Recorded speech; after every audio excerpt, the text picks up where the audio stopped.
अस्सलामुअलैकुम। बोली उसमें खुशामदीद। मैं हूँ गौहर इशरत और मैं हूँ महरुख शहरियार। बुलेटिन का बाकायदा आगाज़ करेंगे। सबसे पहले आपको बताएं कि इसराइल की जानिब से ईरानी फ़ौज के एक और आला ओहदेदार को शहीद करने का दावा किया जा रहा है। इसराइली फ़ौज के मुताबिक ताज़ा कार्रवाई में ईरानी फ़ौज के चीफ ऑफ स्टाफ अली शादमानी को शहीद कर दिया गया है। अली शादमानी तेहरान में किए गए हमले में शहीद हुए हैं। इस मुतालिक अपने नाज़रीन को बताएं कि यह अफसोसनाक खबर सामने आई है। साथ साथ अपने नाज़रीन को बताएं कि अली शादमानी आयतुल्लाह ख़ामनाई के करीबी साथी थे। इसके साथ साथ आपको ये भी बता दें कि ये बताया जा रहा है कि कमांडर गुलाम अली राशिद के शहीद होने के बाद ओहदे पर तैनात किया गया था। इसराइल की जानिब से ईरानी फ़ौज के एक और आला ओहदेदार को शहीद करने का दावा किया जा रहा है। इसराइली फ़ौज के मुताबिक ताज़ा कार्रवाई में ईरानी फ़ौज के चीफ ऑफ स्टाफ अली शादमानी को शहीद किया गया है। अली शादमानी तेहरान में किए गए हमले में शहीद हुए हैं।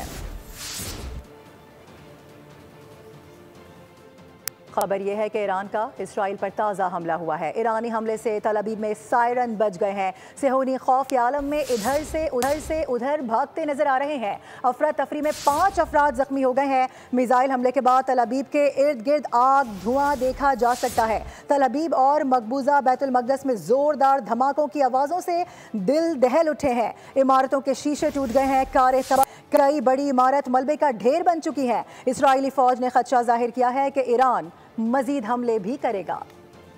हर शख्स तेहरान छोड़ दे, अमरीकी सदर के बयान ने खतरे की एक और घंटी बजा दी है। अमरीकी सदर ट्रंप ने ईरान के दारुल हुकूमत तेहरान से फौरी इनखला का मुतालबा कर दिया। कहा कि ईरान को जौहरी माहदे पर लाजमी दस्तखत करने चाहिए। उन्होंने पेशगोई की कि ईरान जौहरी माहदा कर लेगा। ट्रंप ने G7 इजलास में अपनी शिरकत मुख्तसर करके वतन वापसी का फैसला कर लिया है। ट्रंप ने कौमी सलामती टीम को भी तलब कर लिया। अमरीकी बहरी बेड़ा भी मशरिक़ वस्ता पहुँच गया है।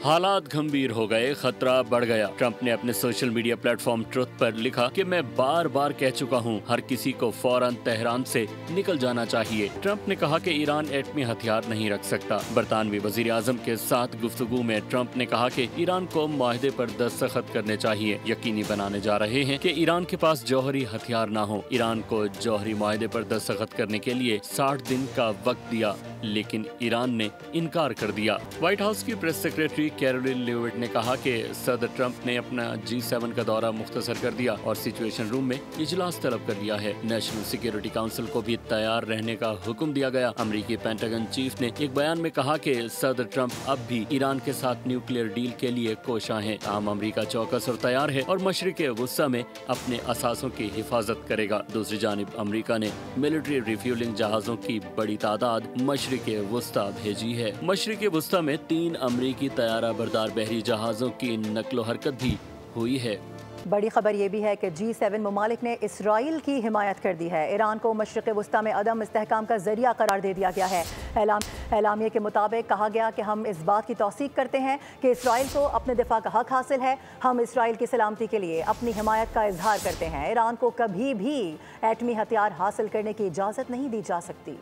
कनाडा में G7 इजलास का एलामिया जारी। इस ग्रुप ने जारे और दहशतगर्द रियासत इसराइल की हिमायत का ऐलान कर दिया और ईरान को मशरिक़ वस्ता में आदम इस्तेहकाम का बुनियादी जरिया करार दिया और इसके साथ ही खत्ते में कशीदगी के खात्मे पर जोर भी दिया। एलामिया में कहा गया कि हम इस बात की तौसीक करते हैं कि इसराइल को अपने दिफा का हक हासिल है। हम इसराइल की सलामती के लिए अपनी हिमायत का अदा करते हैं। ईरान इलाकाई अदम इस्तेहकाम और दहशतगर्दी का मरकजी जरिया है।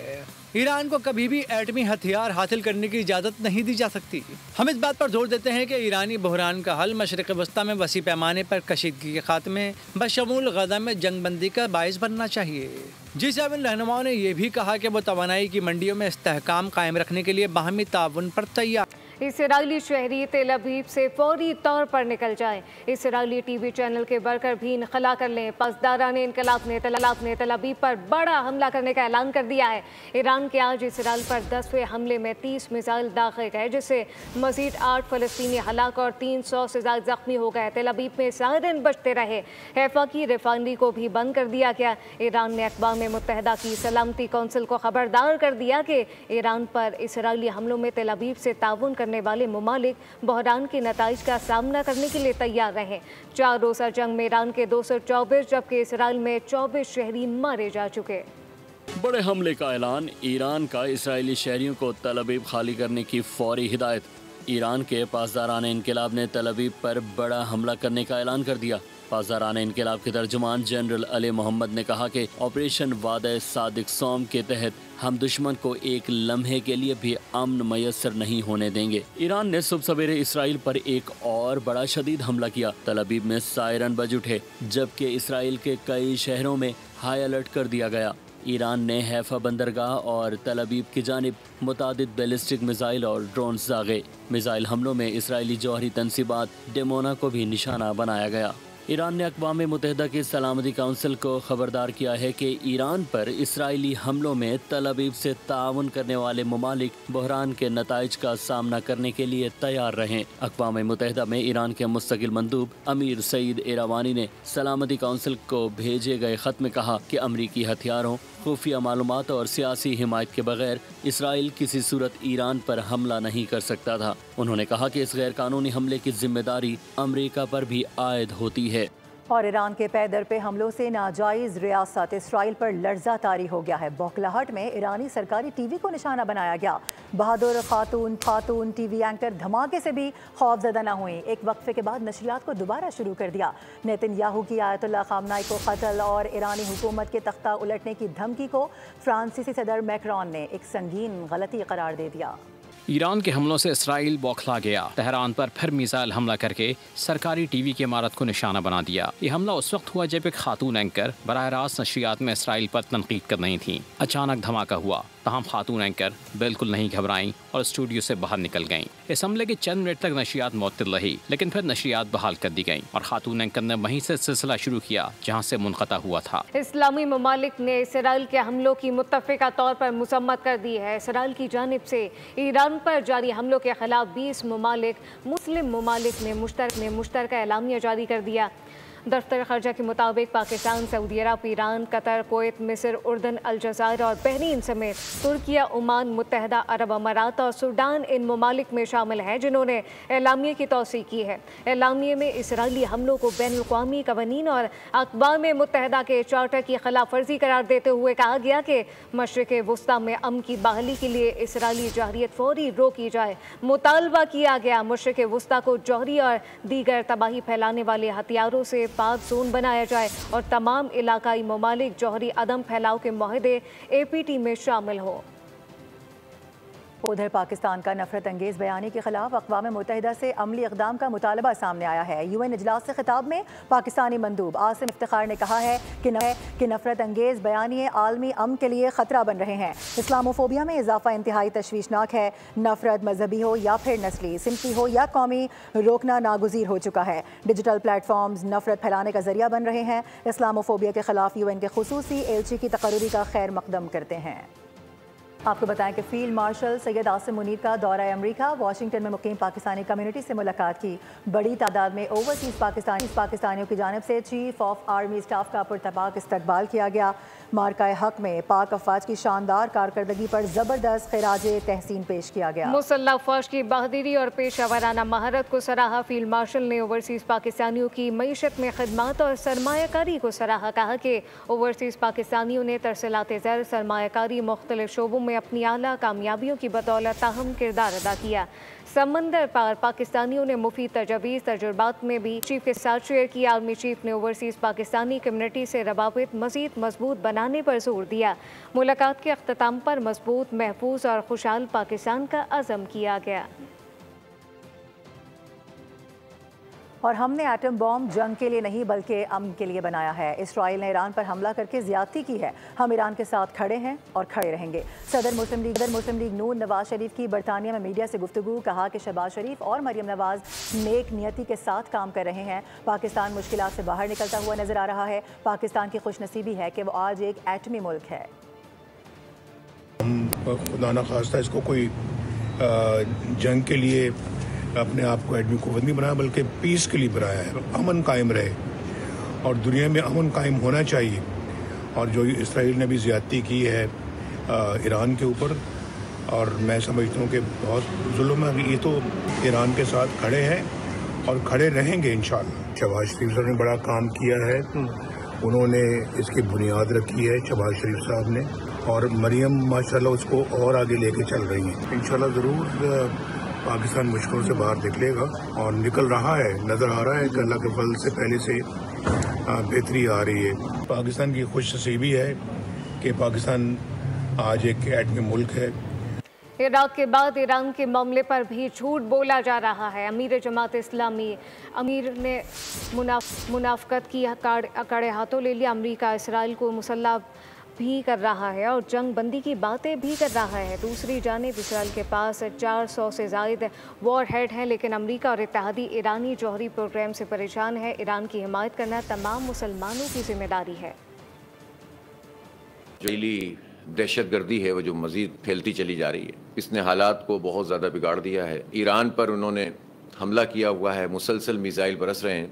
सबसे बड़ी मुनाफिक क़ुव्वत के तौर पर अमेरिका सामने आया है। अब भी वो खुलकर इसराइल की एक तरफ हिमायत कर रहा है, अस्करी सहूलत फराम कर रहा है और दूसरी तरफ जंगबंदी की बात भी कर रहा है। इराक़ में इन्होंने कहा कि वेपन ऑफ मास डिस्ट्रक्शन मौजूद हैं, उसका फिर प्रोपेगेंडा किया और प्रोपेगेंडा करके उसके ऊपर यलगार कर दी। बिल्कुल इसी तरह ईरान के ऊपर इल्ज़ामात लगाए जाते हैं उनके एटमी प्रोग्राम के हवाले से। मैं पूछना चाहता हूं कि जो इल्ज़ाम ईरान पे लगता है कि इनके पास एटमी हथियार हैं और वो उसके लिए तैयारी कर रहा है, तो इसराइल ने तो तकरीबन 400 से ज़ायद एटमी वारहेड बनाए हुए हैं। पूरा पाकिस्तान ईरान के साथ खड़ा हुआ है अल्हम्दुलिल्लाह। हम देख रहे हैं कि तमाम मुस्लिम ममालिक भी ईरान की पुष्ट पर आकर खड़े हो रहे हैं। और इसराइल ईरान जंग के दौरान पूरी दुनिया की नज़रें आबनाए हर्मुज़ पर हैं। ईरान और ओमान की सरहद के दरमियान 33 किलोमीटर चौड़ी आबनाए हर्मुज़ मजमूई आलमी तेल की रसद की 5वीं बड़ी गुजरगाह है। ये आबी जरिया बंद हुआ तो कतर की बरामदात बंद हो जाएंगी।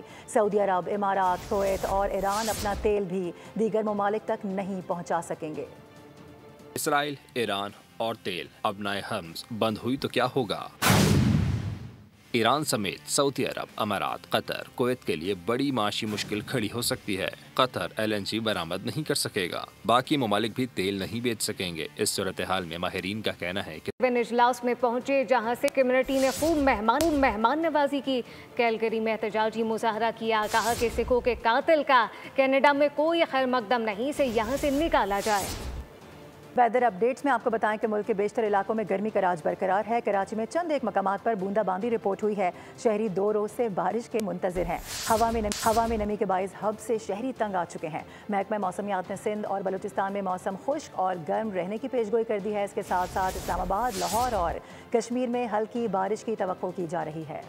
कराची में हब्स की लहर, पाकिस्तान भर में शदीद गर्मी का कहर। महकमा मौसमियात कराची में बारिश की पेशगोई करे तो शहरी खुशी से बारिश का इंतजार करते हैं। आंखें फिजा में बादलों को तलाश करती हैं। बारिश हो जाए तो दिल बाग बाग, वरना बला का हब्स सांस लेना मुश्किल बना देता है। कराची में आज दर्जा हरारत 40 से ज्यादा रहने का इम्कान है। गर्मी की शिद्दत 45 से 48 दर्जे, जबकि कराची समेत सिंध की साहिली पट्टी में हब्स और लू के बायस मुश्किलात में इजाफा हो गया है। पाकिस्तान के बेशतर इलाकों में भी गर्मी की शिद्दत बरकरार है। इस्लामाबाद, रावलपिंडी, लाहौर, पेशावर और कश्मीर के बाज़ इलाकों में आज शाम या रात के वक्त आंधी, गरज चमक और हल्की बारिश की तवक्को है, जिससे दर्जे हरारत में मामूली कमी आ सकती है। बलूचिस्तान, जनूबी पंजाब और अंदरून सिंध के कई इलाके बदस्तूर शदीद गर्मी की लपेट में रहेंगे। माहिरीन ने शहरियों को गैर जरूरी धूप में ना निकलने और पानी का ज्यादा से ज्यादा इस्तेमाल करने का मशवरा दिया है।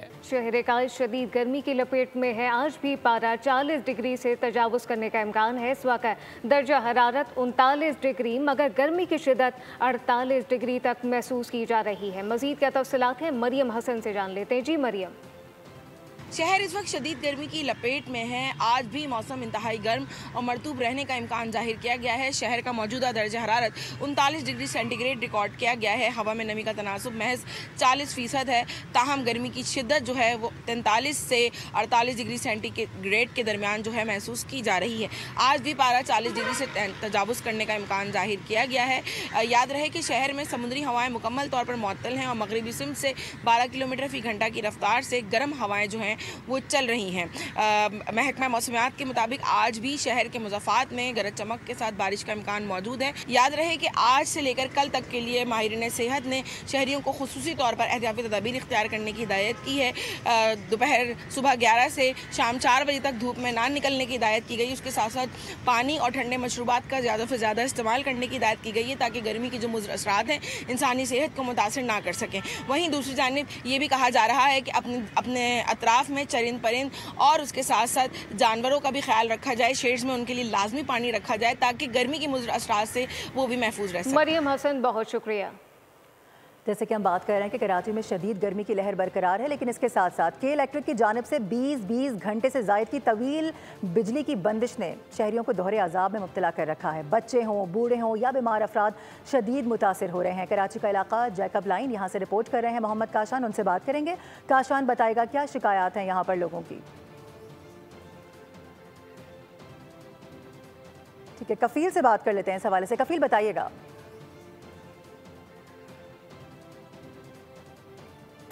अपने नाजरीन को बता रहे हैं जून से हुकूमत सिंध ने जो प्लास्टिक जो बैग्स हैं उस पर पाबंदी आयद की। पॉलीथीन बैग्स मेरे साथ इस वक्त हाथ में मौजूद है और मैं जोड़िया बाज़ार से रिपोर्ट कर रहा हूँ। यहाँ ये तमाम जो है वो प्लास्टिक की शॉप्स और यहाँ पे जो डिफरेंट आइटम पे जो प्लास्टिक है वो इस्तेमाल भी होता है।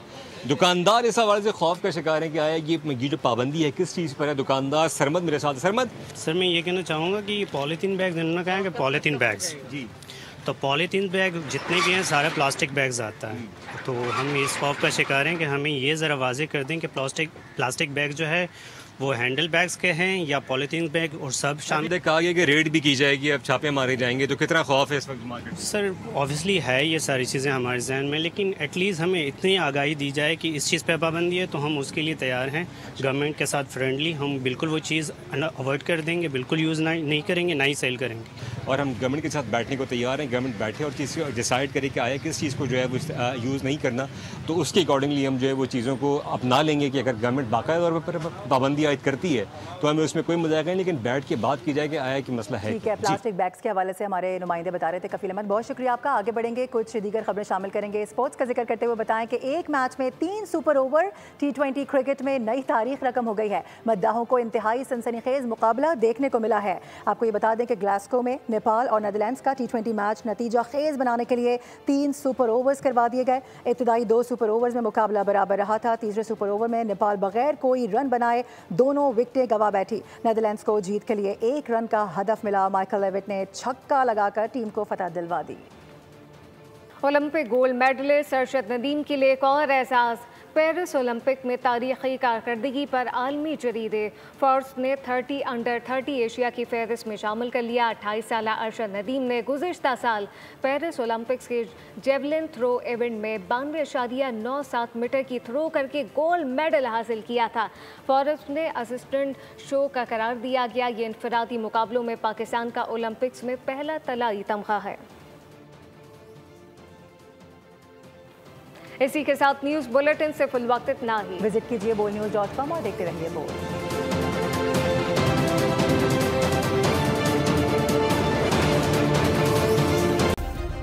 सब्सक्राइब करें और बेल दबाएं ताकि कोई खबर रह न जाए।